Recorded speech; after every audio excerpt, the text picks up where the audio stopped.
Today I'm going to show you how to get MADByTE downloaded and installed on your Windows machine. The quickest and easiest way to find the latest information on MADByTE is to go to MADByTE.org, where we have a resources tab which will contain the code that we're looking for.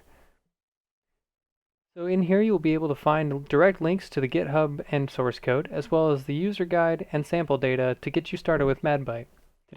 Today we'll be going to the GitHub.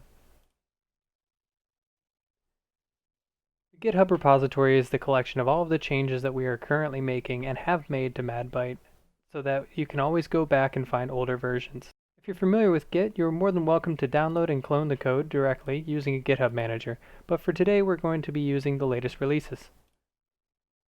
You can download the latest stable release in the Releases tab by clicking the source code zip file.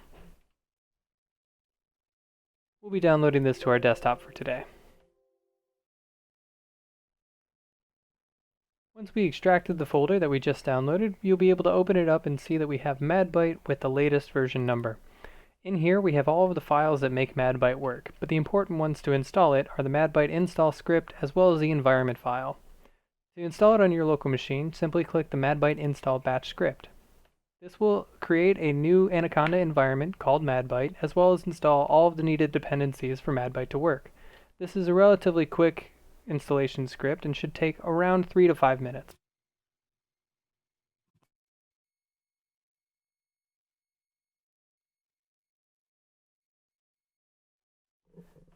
Once the MADByTE installation is completed, you should be able to install MADByTE by simply clicking the MADByTE.batch file.